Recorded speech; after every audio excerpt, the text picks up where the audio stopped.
Welcome back, everybody. This is my impromptu classroom. We are, if you pan around, we are at the back of the aircraft where there's our wings and our tail and our fin.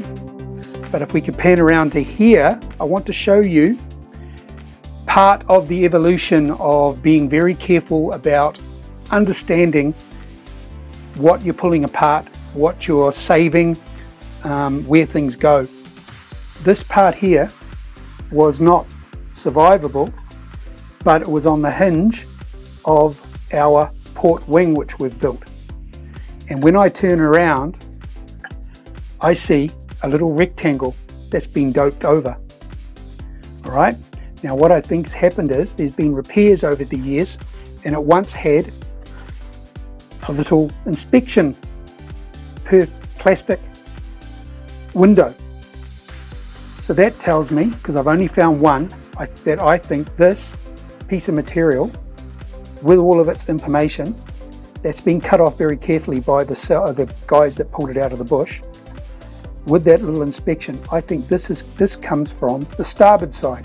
Now it isn't painted, so it's inside or behind a wing or a panel. That is something that somebody in the future, maybe me, will figure that one out, and I will try to put that back within the airframe itself.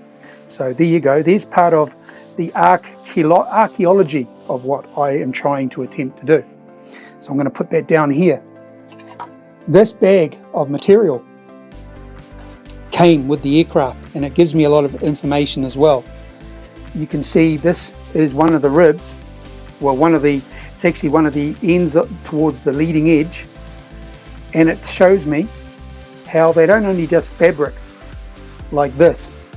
What they do then is they thread, they stitch, and they do stitching, and they thread through the inner holes of the ribs. So every rib on the aircraft, the original rib, had that as well. So this would have been stitched as well to stop the fluttering and to keep it nice and then compact. I've seen archived black and white photos of ladies in the 1920s and 30s. That was their job. So there is that. There's so much other information about the fabric. It's all in here. Even their inspection ports, they should be stitched into the wings. I can see them on the diagrams on the information booklet that we have from it's not working drawings. We don't have working drawings, but these go in the wings. And again, I could easily put these into the wings if I wanted to go to that extent. At the moment, I'm just busy with getting her as close as I can.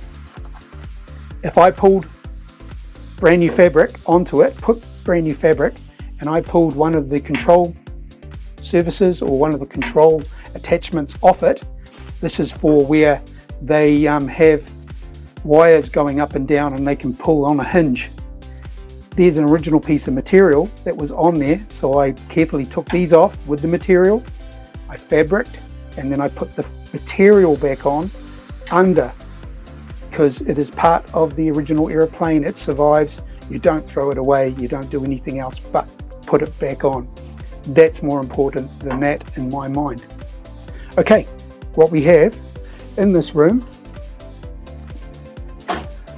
we have all of the things that I needed. This is the tailplane of the starboard side elevator. This is the elevator. This is the port side elevator. I have not fixed this. I like the tailplane and the elevator to be in its wreckage configuration for now, but if I wanted to build this, it would be very easy, because there you have that point, you have that comes up to there, this comes around to there, that's the leading edge, and when you come all the way along, all the ribs are there, they can be straightened and stiffened, and it comes to there. I would have that looking exactly like this. This was very straight. The tail plane on the port side was very, very straight. So I'm going to now lift this up and try to explain what I did for this. As I said, very easy. This part was missing, so I did a dolly, banged it around, got something that looked original, but I kept that original. And where it's needed, I might stitch it or flitch it or put something new in, but like that one there, that was gone.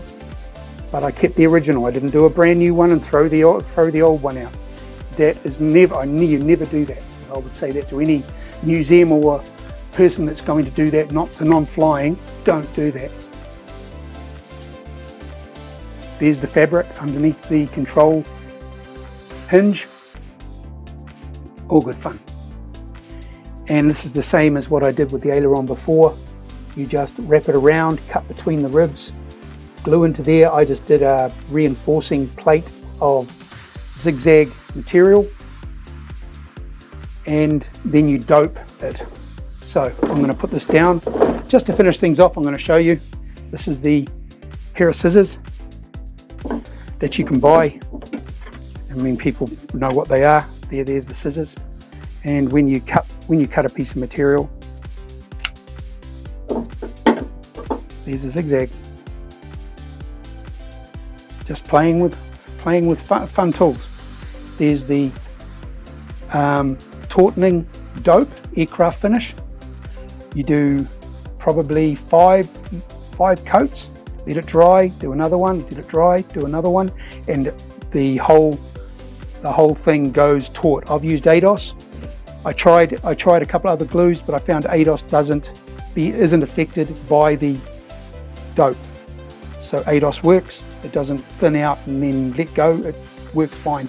So that's why we have this nice patter drum finish on, as I said, all of our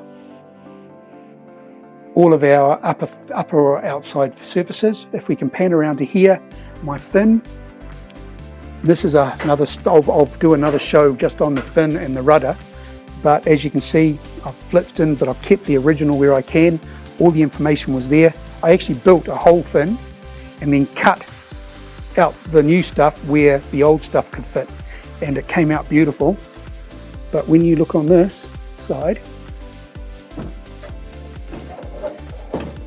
I found the critical piece of information for where the red, white and blue go. I found this. Royal New Zealand Air Force had painted over the top, but it had come off. And also, people might say the royal blue is too blue, the red's too red. I got around this by knowing that's faded, but what I did is I wet it. See how where it's been on a crease, that's darker. And when you wet it, it came out to be this blue. So I tried so many paints and spray tins until I found one that worked, but I feel that this is as good as I think it will be. You can see where it all stitches around, and the lines, everything lines up perfectly there. As you come down to here, what I said before, original hinge, bit of material behind it, keep it there. Somebody one day will get some kind of information from that. So everybody, thank you very much for a visit to my workshop, and I hope that you're enjoying watching it as much as I am making